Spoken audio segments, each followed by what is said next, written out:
You're listening to Me Search. I'm Krystle. And my name is Dustin. We're two friends taking space and making space for other Filipinos to share their stories and insights. Join us as we talk to folks in the community to discover how they became trailblazers, business leaders, and bosses.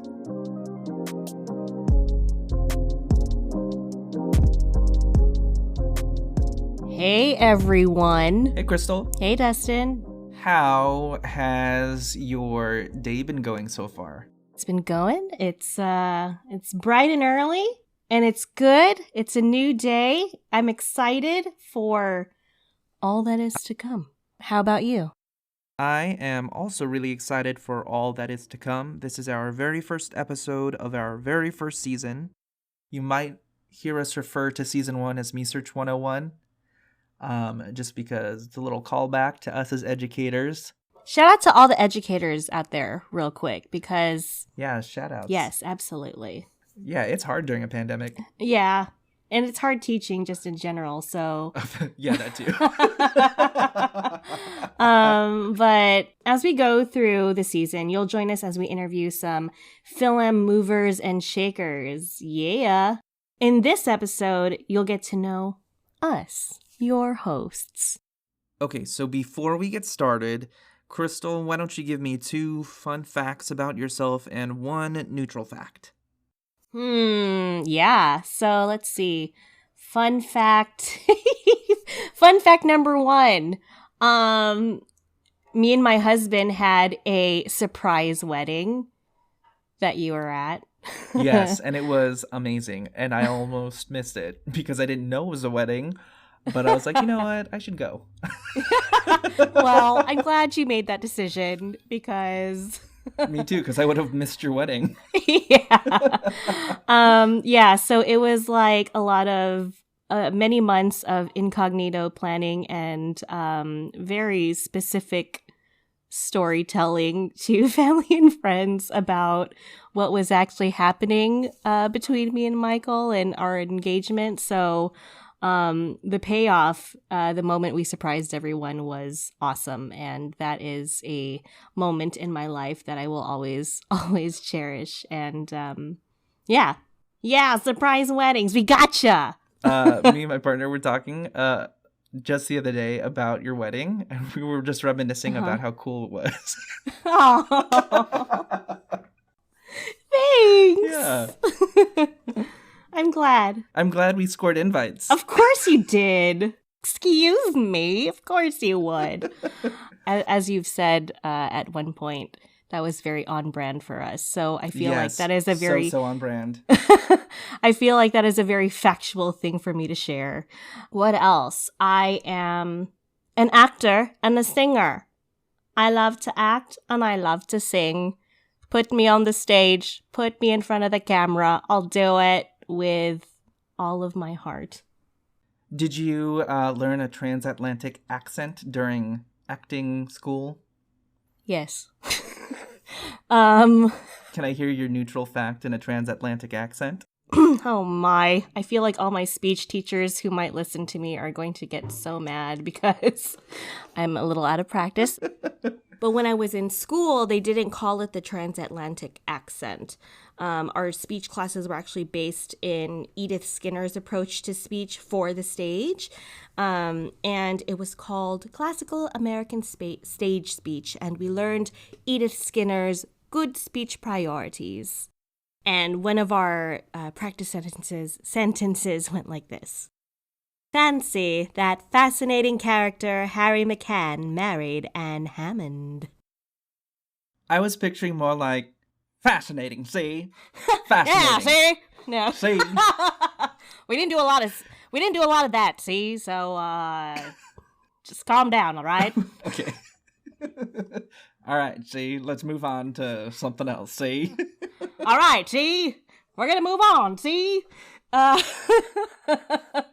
right, so, my neutral fact. My neutral fact is I like llamas. I think they're very cute. I actually had a screen name in high school, one of my screen names, aside from Sweet Smiley Panay 9, um, was was Don't Take My Llama Okay, and that happened after a conversation I had with my cousin Kirsten. Shout out to Kirsten, Pop and Locks podcast. Shout outs. Pop and Locks. I don't know what we were talking about, but I brought up llamas in the conversation and I could not stop laughing. And then immediately after, I made a new screen name called Don't Take My Llama Okay. And yeah, I just professed my love for llamas and also this really funny conversation I had with my cousin. And now llamas are such a thing. And I'm just like, listen, y'all, I've been loving llamas since 1999 and I totally just dated myself, which is fine.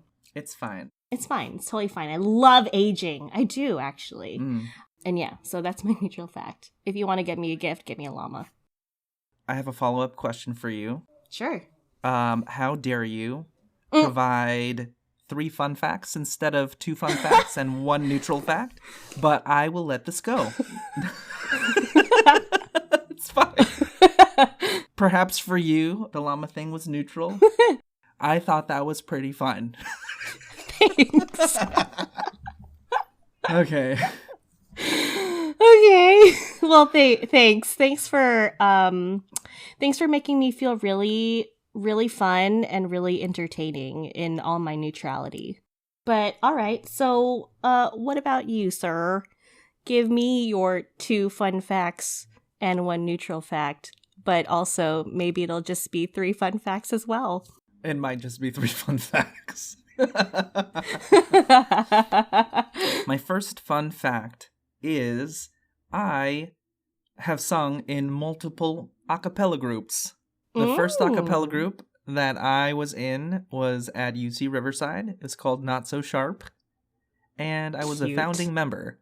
And I was not that great. I guess my second fun fact is that I did not learn any of my music properly. I kind of just learned everything by ear. Well, I didn't learn anything by ear. I just kind of sung whatever I want. And if it sounded okay, then that's what I stuck with.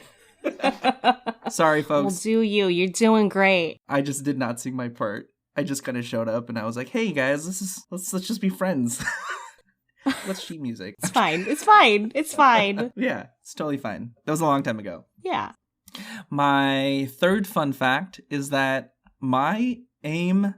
No, not AIM. Was it AIM? Yeah. Okay, so my AOL screen name, my AIM screen name was Pogi Pinoy 909.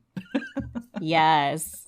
Did you ever jump into the Pinoy Pinay chat room? No. I thought chat rooms were dangerous. And you followed the rules because you thought it was dangerous and said no to danger. Yeah, say no to dangerous things. Good folks. for you. That's the takeaway from this conversation. I was living on the edge and look where it got me. Yeah, well, you're a beautiful human being who's learned from all of her mistakes. Oh my gosh. Okay, well, that was fun. That was fun. And hopefully everyone out there is still listening to this podcast, but let's go ahead and get started with this episode. All right.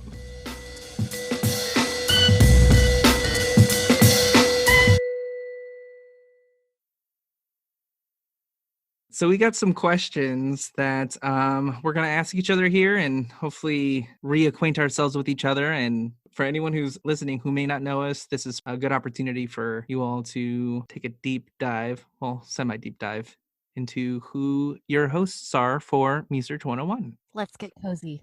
Let's cozy up with my cup of coffee that I actually don't have, but you don't know that. This is a purely auditory medium. All right, question number 1. Mm-hmm. When did you realize that you were Filipino? I realized I was Filipino when I was in kindergarten. By that point, my Lola made sure I was able to read. A little 4-year-old going to class. Hey, everyone, I know my letters. I can put them together and I can do story time myself, okay? I was very proud of that, but I had an accent. And because I had an accent, my teacher thought I belonged in ESL. But I was the only kid in the entire class who knew how to read. Which, okay, doesn't make any sense. So I was really confused when they would take me out every week to put me in ESL class. And they would like teach us English, and I would be sitting there thinking, I already know this. I could teach this class if I wanted to. Okay, I probably wasn't thinking that. And ironic because now you're an educator. I know, yes, because I am trying to change the game, okay? But yeah, so I was really fed up. So I refused to go to ESL class one day while they were picking up the ESL kids. I hid under a table. I hid under a table in the back of the classroom behind the bookshelves, and they didn't know where I was. And they left without me to go to ESL class, like the ESL kids. Like, no one noticed that I was gone. But anyway, that was the moment that I realized I was Filipino and that I was different despite the knowledge that I had and the skill sets that I had. And I thought it was not cool. That's not cool. Yeah, and it's my self-conversation of like, where do I belong in this country began at that moment. Mm. When I was a toddler, my parents would coach me. They would ask me, "What are you?" And then I would say, "I'm Filipino American." And almost like a party trick. Like they would parade me around their friends and have their friends ask me, "Hey, what are you?" "I'm Filipino American." I don't think I knew what that meant necessarily until I want to say like first or second grade. It was my birthday, and I had invited a friend of mine, she was white, to my birthday party. My parents didn't know that I had invited a friend from class. And of course, Filipino parties are just full of Filipinos, and it's not like a traditional American party where it's like you've got a clown and a magician. Like a Filipino party, at least for me growing up, a Filipino birthday party was, all of the family went. It's not like the parents would drop off their kids, like the whole family would show up, everyone would eat, chill, have a good time. Maybe there'd be karaoke, but you wouldn't like have activities for children. My parents didn't know, again, like that I had invited a friend over. Her mom had dropped her off. So it was a single white girl in her party dress. And then everyone was like, "Who's that?" I remember they sat us together because she was my friend. They fixed her up a plate, and obviously it was like Filipino food. I can recall it being a very odd experience because she was othered. Everyone was like hanging out with themselves. I think her parents probably expected something completely different. But yeah, we just ate Filipino food, and I don't know that she enjoyed it. I don't recall her actually eating any. But yeah, it was a very strange experience, and I knew from that moment, okay, other people don't have the same type of parties. It's such an interesting journey, like because we grew up Filipino and then finding that Eurocentric tradition of like even eating not family style and having things, you know, Portioned out for you. yeah, that was mind blowing. So that moment for me as a kid, I was like, I feel so special that I'm getting my own plate. And that for me was one of those self-hating Filipino moment where I'm like, what have we been doing this whole time? We've gotten it wrong. But it's not wrong, it's absolutely not wrong. Everyone can share a meal in different ways, but our traditions and like what we grew up with was so different and like strangely not enough or not as refined as like Eurocentric traditional things. I did not want to go back to family style after I had that meal in 4th grade where I got my own plate. That's also another story. I had spaghetti.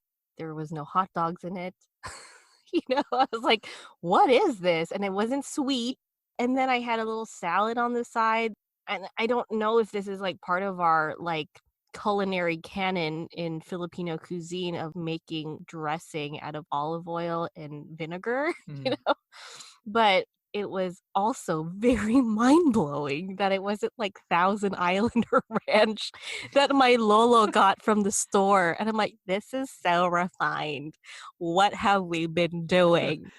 But it's not like Thousand Islander Ranch is like a Filipino thing. It's just like my Lolo just really loved that salad dressing and we didn't explore anything outside of it. And I went home with my arrogant butt, self-hating Filipino is like, we've been doing salad wrong and this is how you do it.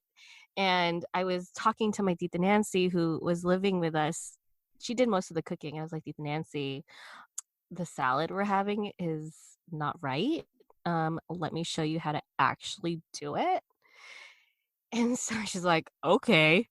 So I grabbed some lettuce from the fridge, some tomato and some carrot. All we had in the house was vegetable oil and we had apple cider vinegar. And I used apple cider vinegar because I loved apple cider vinegar with like fruits and stuff. So I'm like, okay, Tita Nancy, like this is how you actually do a salad, right? So I mixed vegetable oil and apple cider vinegar with my salad. And she watched every moment of this. Did it taste okay? No, it tasted like crap because it was vegetable oil. I had to spit it out. And then I was like, I think I was like, oh, that was just like a weird piece. So like I tried to continue eating it and it was excruciating to eat that salad. And I had to wait until she left to like run outside and throw it in the trash. And it's just like a lesson, everyone. Just own your culture and like your food.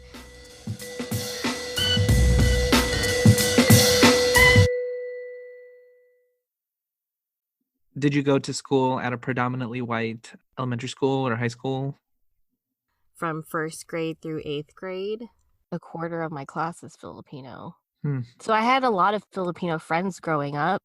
And then when I got to high school, it was like everyone was white.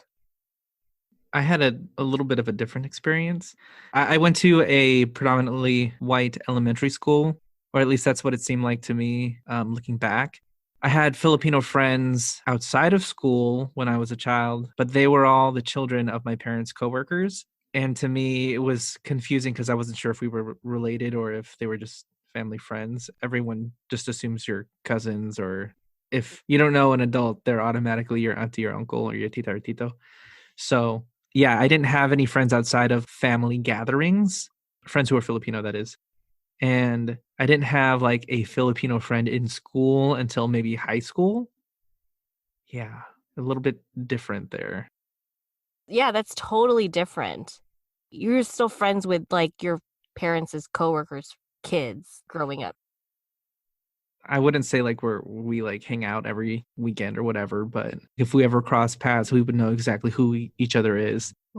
But again, we didn't go to school with each other, so I feel like I spent more time with non-Filipinos growing up outside of like family gatherings. The impact that had on me growing up was also kind of feelings of I might reject pieces of my Filipino-ness. Maybe not reject. I would say I wish I was more white. Right.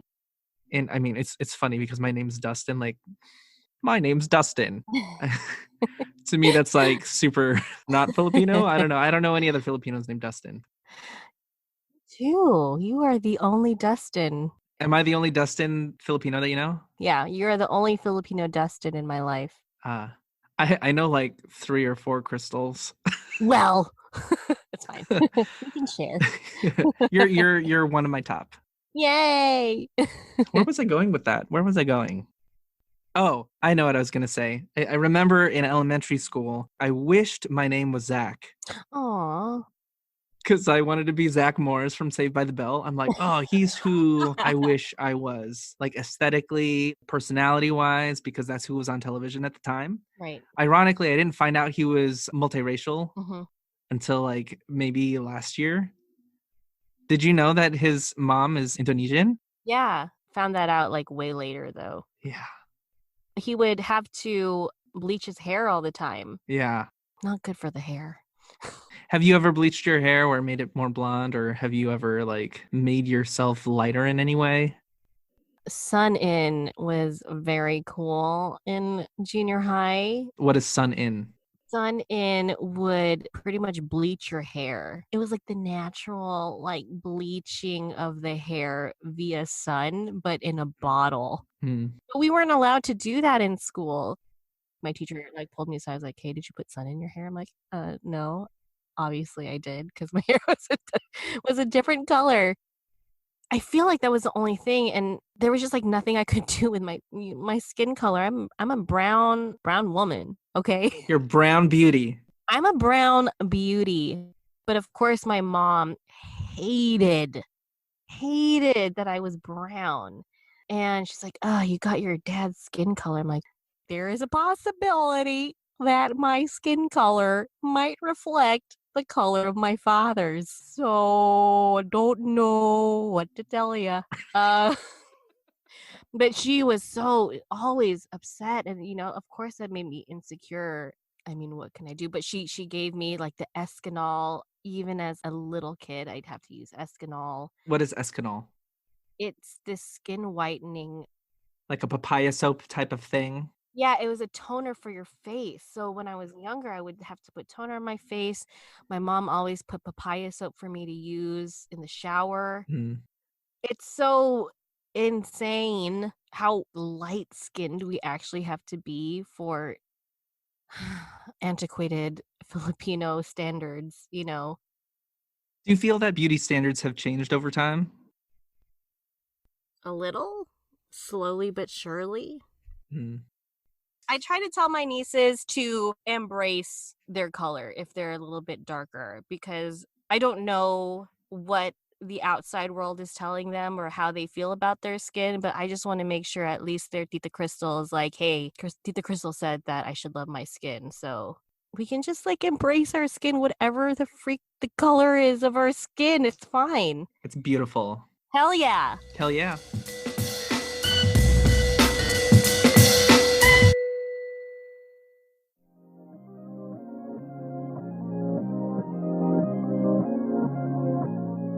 You're listening to Me Search, a podcast featuring Phil-Am perspectives. We've interviewed some really inspirational people so far, and it's been such a gift to learn from folks in the community about what it is they do and what it is they experience as Filipinos. Let us know what you think. Rate us and leave a review wherever you listen to podcasts. Catch new episodes on the first and third Wednesday each month.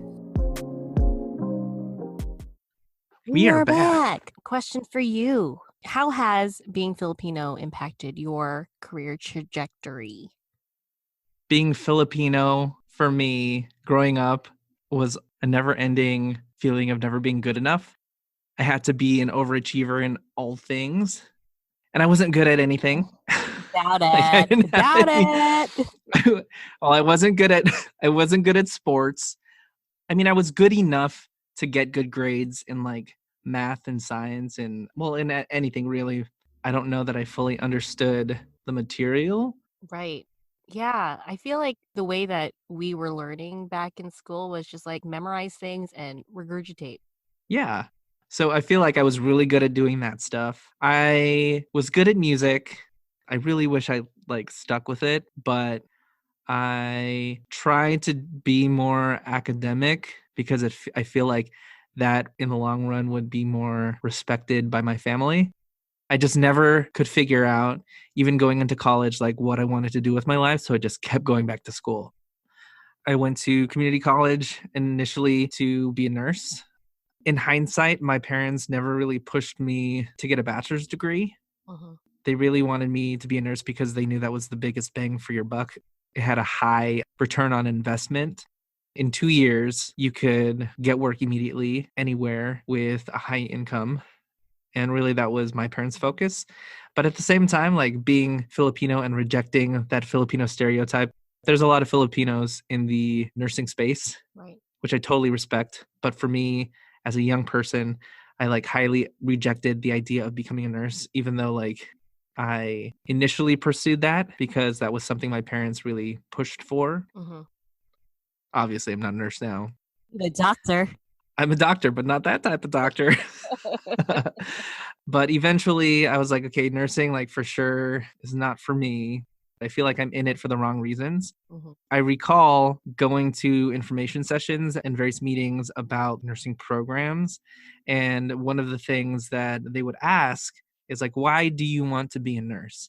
And my default response was always, okay, it's a good, stable income, Mm-hmm. purely financial based. So I just left that behind. So I was going to UCR with the intent of getting my bachelor's degree and then eventually going to pharmacy school. And then through my experiences with the Filipino club at UCR, Katipunan, and just like meeting more Filipino people, I just started to realize the world is so much bigger and there are parts of my identity I have yet to kind of unpack. I changed my major to sociology and my mom totally cried. Mm-hmm. That's another story, but that's for our Me Search season when we focus on education. Yeah.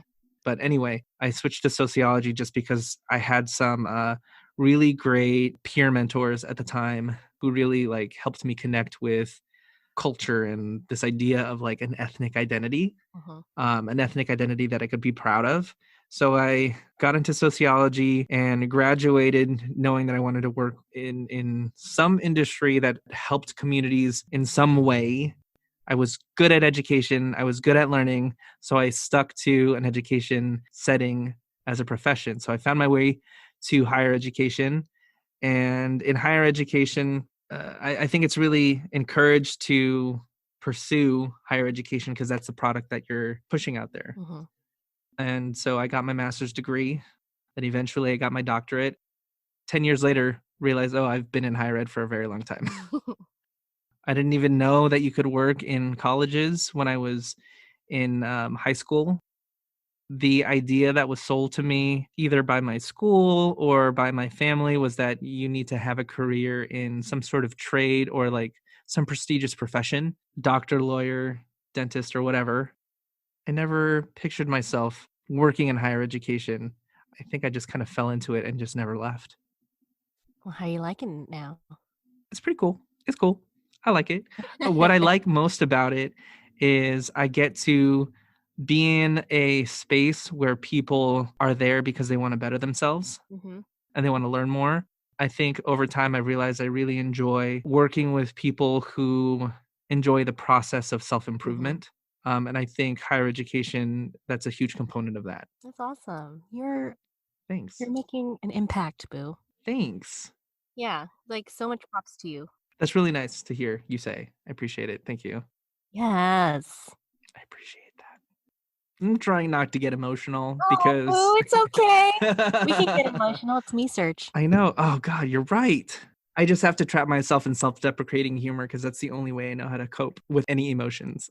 I cope with my emotions with weird sound effects. I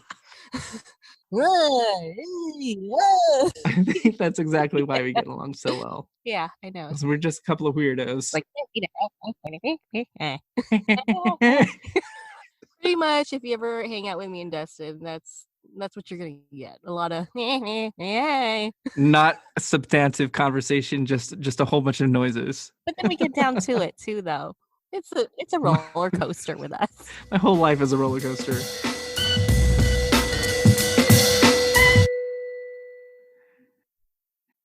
So how about you though? Like how has being Filipino impacted your trajectory in your career?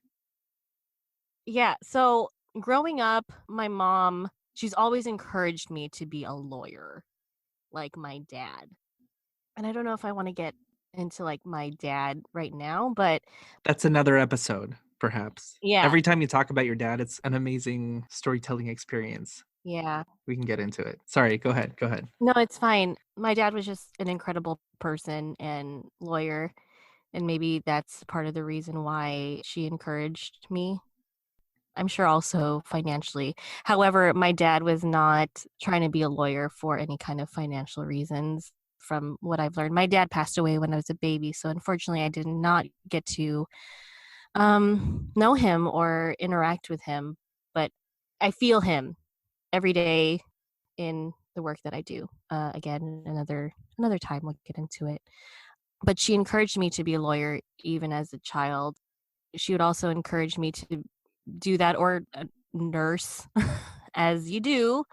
Your mom is a nurse as well? My mom is a nurse as well. My parents are nurses too, yeah. Yeah, but it never really stuck. Like when you do those projects in elementary school when you'd have to answer the question, what do you want to be when you're older? I'd always draw a lawyer. I'd always draw myself as a lawyer. Never a nurse.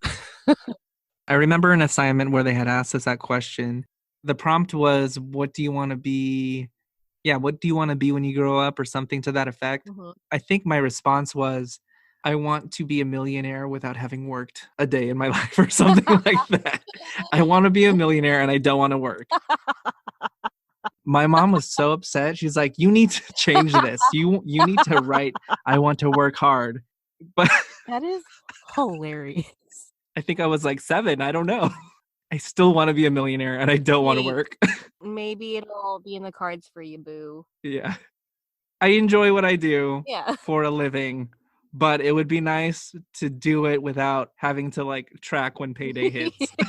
I feel you. Know what I'm saying? It's the first, y'all.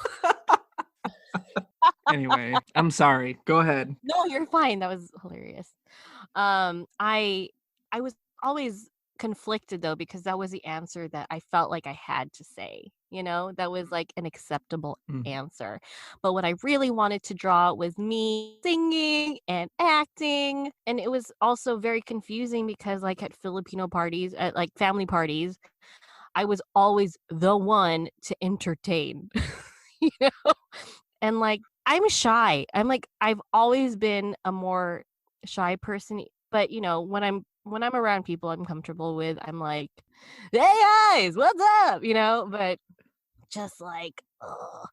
They would set up the karaoke and I would have to prepare before every family party. I would have to prepare 3 to 4 songs that I would have to perform. So You were that good though. no. Oh my gosh. It was Y'all, Krystle is a singer. A sanger. Sorry. it was confusing because it was like, pursue something that is not art related, but please do all the artsy things, like win the arts awards. I would win like this mom and me art contest every year. I would have to draw a picture of like me and my mom having a good time or something, you know, whatever the prompt was for the mom and me art contest. My family would be so happy about that, but it was still never encouraged to lean into like my strengths, right? Yeah. Lean into it up to a point where we're just entertaining our family and showing off. Excel at this, be the best at this, but don't make it your bread and butter. Yes. Just be better than your cousin. Yeah, gosh. And I was always conflicted, and like I would be in voice lessons and then like I'd get really into it and then I'd get pulled out of it. And You took voice lessons as a kid? I did. And yeah, so to my Wow. point, it was just a very conflicting time growing up. And in high school, I would sing, and then I would, like, let me record a demo, mom, please let me record a demo. Did you record a demo in high school? I did, and it was not good because they were karaoke tracks. Like, I did not know the first thing about recording or what a demo is. So I literally got the big laser disc because I found a studio in Fullerton. I was like, hey, I would like to record something at your studio. And the man was just like, okay, you know, this is how much it costs. And I begged my mom. I begged her. I'm like, can we please record this? Can you please give me more allowance so that I can What did you record? off the Laserdisc karaoke? I recorded From This Moment On by Shania Twain. How does that one go? From this moment, I have been blessed. And it was okay. I don't really sing like that, guys, but actually, I also sing like that all the time, guys. Um, it was not good. It was just like I didn't know what to do. I'm like, I'm just gonna record these covers from like Laserdisc karaoke tracks. And this was pre-YouTube, obviously. Pre-YouTube, and my mom was like, I think she just like had to give in because she was like so annoyed with me asking all the freaking time. And I'm sure my Lola was like, just let her do it, because my Lola was so supportive of like anything I wanted to do. Mm. So my mom was like, fine, you know, like let's go. Mm-hmm, mm-hmm. Obviously that didn't get anywhere. Where are those tracks now? I have no idea. Like, what a waste of money. I'm so sorry, Mom. How much she spent on that, I don't know. I appreciate the support at the moment, but man, like, I'm sorry that we don't know where that recording is, but I'm also not sorry that we don't know where that recording is. It's fine. Maybe one day it'll turn up. Maybe one day it'll turn up. We'll Mm-hmm. see. And then I went into college, went to community college, went to Cypress College, and I decided that I would just go into elementary school education and be a teacher. All of my grandparents, except for my grandpa on my dad's side, were all teachers. So I'm like, that's cool. I'll be a teacher too. And I want to teach kids. I want to make an impact. Finished my time at Cypress College, went to Cal State Long Beach to finish my degree, and then I didn't. And I was like, yeah, no. All I could think about was like, oh, I just want to go out and like do music. I just want to go out and like act or something, you know? And I realized like what a disservice it is for the kids that I'd be teaching if all I could think about was I just want to sing, I just want to act, and I'm not fully present, and they are counting on you to like learn all the things. Mm-hmm. So I secretly left school. You secretly left school. I left school, and it was a secret because I didn't want to let down anybody, and I pursued music. I was like, I'm just gonna go for it, and I was just doing music for a little bit with like random side jobs. You know, I was working at a boba shop, and I was working like 2 other random jobs at the time. I was working Olive Garden. I don't know. I was just like doing a lot of stuff to support music. Mm-hmm. That went on for a while, and I ended up in aerospace, which is not naturally part of my I wheelhouse. forgot that you were in. Yeah, so random, right? This is like a Boeing type of place, or like Northrop type of thing. Yeah, so the company I worked for worked with Japanese companies to fulfill Japanese government aerospace needs. So random. But yeah, so I was doing aerospace to support my music, which was a little bit better than working so many jobs. Mm-hmm. And then my boss at this company was just so great and like always so encouraging of pursuing what I am actually really great at, you know? Mm-hmm. So, he's like, "Why don't you go back to school?" And then at the same time, my vocal coach, Glenn Clancy, what's up? What's up? He also was very encouraging of me to go back to school for something that I was passionate about, and that really stuck with me. And I was like, I should go back to school for something I'm passionate about. And what am I passionate about? I'm passionate about art. I'm passionate about creation. I'm passionate about music. I'm passionate about acting.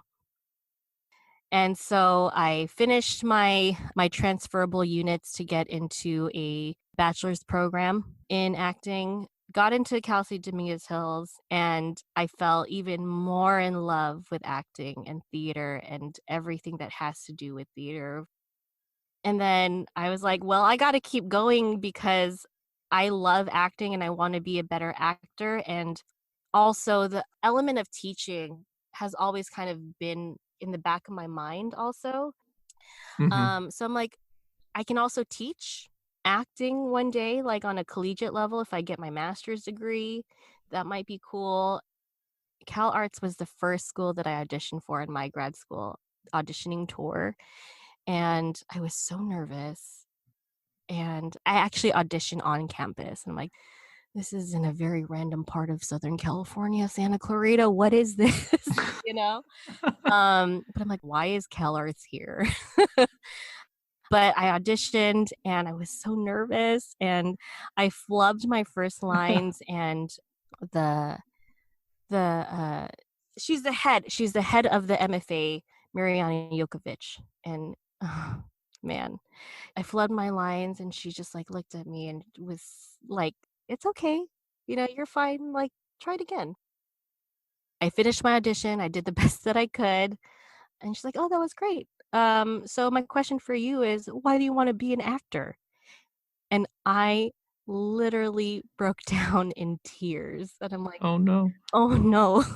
I was like, well, I want to be a storyteller. And as a Filipino American, I don't see myself in these stories that we watch and that we experience as a community. And I just want people to know, if you're Filipino, your stories count and we should be seen and we should be heard. She's like, I want to see Filipinos at the Oscars. I want to see them in film. I want to see them in TV. And if I could be, a glimmer of hope for other Filipinos to pursue this and to tell their stories and to have that courage to do it, I want to learn everything that I can to be that. And I was crying and I'm like, I'm so sorry that I'm crying at this audition. and then I got my master's in fine arts and acting at Cal Arts, one of the best art schools in the United States. Out of thousands of people who audition, I was one of the 10 who got accepted into the program, and I'm very proud of it. And I'm proud of you. thanks, boo. And yeah, so that's been my journey as far as like getting my education on. And now I'm teaching art to affordable housing communities. I'm infusing theater and getting theater into, their lives. And it's exciting to see folks share their own stories and like just dive into like fun things like improv and miming. On a scale of 1 to 10, how good are your miming skills? Right now, I think they might be at a 7. I need a little work. But yeah, so I'm still trying to, as an actor, find my footing in the industry. It sucks because, we're in quarantine, COVID's happening. And so production is at a stop, but hopefully once this is all over, I can get back into it. I know it's hard for a lot of actors and artists right now in general. I'm with you. And yeah, so that's been my trajectory. I will say that I feel like Krystle is one of the best actresses I've ever met in person. No. I don't know too many, but I do think that you are very, very talented. I remember watching your community theater roles and then roles that you've done in school. I'm just overall very impressed with the caliber of human being you are. Oh, thanks. That means a lot. Yeah. Thank you for watching my performances. I love supporting you. Thank you.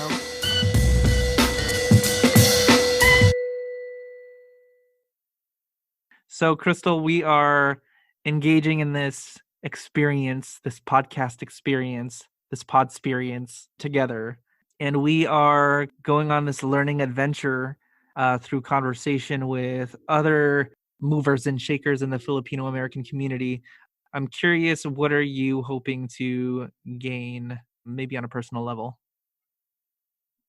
I want to better understand how our history has impacted each and every one of us on a personal level, our own narratives and our own journeys. And with that information, I want to talk about these things in our culture, maybe with people who don't want to or would naturally kind of push these conversations away or disregard our experiences. Mm, I so want the Filipino community, the Filipino American community to see each other. mm. I've always personally struggled with this idea of not being Filipino enough and not being American enough. Mhm. I want to be able to engage with other people who can help me make sense of what it is I've experienced in this country. It's been difficult for me trying to feel Filipino. So, kind of getting to hear other people's experiences, I think will help me understand, what does it mean to be Filipino? And I know it's going to be different for every single person, and perhaps that's what I need to Mhm. hear. And I think it's important for other people to hear that as well. Yeah, I think like a lot of times as like Filipino Americans, we kind of feel alone. Like we're not really one to have conversations about where our place has been in this country. Mhm. For some reason we feel wrong for doing that, or like we feel afraid, or whatever that feeling is of not totally acknowledging what this very singular experience is as Filipino American. It's been so taboo. It's like, let's just wash it down, let's just try to like not, let's just maybe try to be more like the majority. And maybe it's not necessarily unique to Filipinos because I know this idea of assimilation is like cross cultural. Yeah. From my experience in the Filipino communities that I've been involved in, at least when I was younger anyway, there's this big push to just fit in. And I think that's perhaps like a survival mentality. Sure. Yeah. I guess we'll be unpacking that a lot further this this season. On that note, on a personal level, I don't want to just survive anymore. I just want to have my freaking space and be in it and be proud of it and not question it anymore, ever. Period. Yeah. Thrive. Thrive.